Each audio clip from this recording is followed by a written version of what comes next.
지난주 대통령실 비서관과 MBC 기자가 설전을 벌인 이후 윤석열 대통령의 출근길 문답이 오늘부터 중단됐습니다. 대통령실은 최근 발생한 불미스러운 사태와 관련해 근본적인 재발 방지 방안 마련 없이는 지속할 수 없다고 설명했습니다.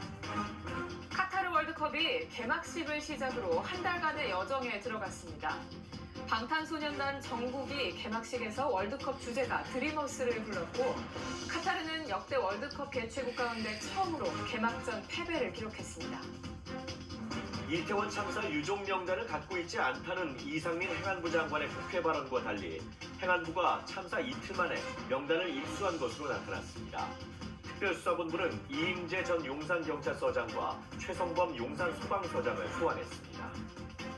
오늘 새벽 석방된 남욱 변호사가 대장동 사건 재판 증인으로 출석해 천화동인 1호 지분이 이재명 당시 성남시장 측 지분이라는 걸 김만배 씨에게 들었다고 폭로했습니다. 혐의를 강력히 부인해온 정진상 민주당 정무조정실장 측은 구속적 부심을 청구했습니다.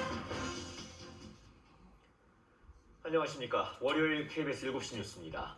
취임 직후부터 이어져온 윤석열 대통령의 출근길 문답이 오늘부터 잠정 중단됐습니다. 대통령실은 최근 발생한 불미스러운 사태와 관련해 재발 방지 방안이 마련되지 않으면 지속할 수 없다고 밝혔는데요. 지난 금요일 MBC 기자의 질문을 문제 삼았습니다. 우한솔 기자가 보도합니다.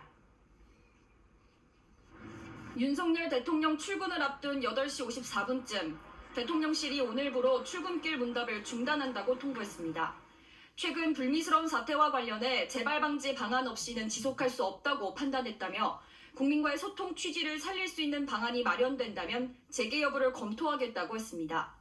고성을 지르는 등 불미스러운 일로 인해 본래 취지를 살리기 어려워졌다는 판단이 들었습니다. 고성을 지른 불미스러운 일. 지난 금요일 출근길 문답에서 MBC 기자가 돌아서서 가는 윤 대통령에게 한 이 질문을 말하는 겁니다. 안전 보장과 관련되는 것일 때에는 그 중요성은 이루 말할 수가 없다고 생각합니다. MBC가 뭘 악의적으로 했다는 거죠? 뭐가 악의적이에요?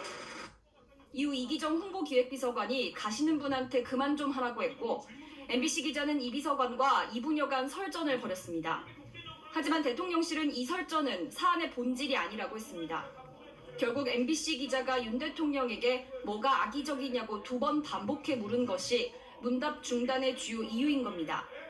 여야의 반응은 크게 엇갈렸습니다. 그러나 MBC는 지금까지 일련의 모든 논란에도 불구하고 사과 한마디조차 없습니다. 언론의 자유와 방종은 분명히 다릅니다. 대통령에게 불편한 질문을 던지는 것이 불미스러운 사태입니까? 참 권위적인 발상이고 좀스러운 대응입니다. 대통령실은 청사 1층 통로에 설치한 가벽에 대해선 문답 중단과 관련이 없다고 밝혔습니다. KBS 뉴스 우한솔입니다. 중동에서는 처음으로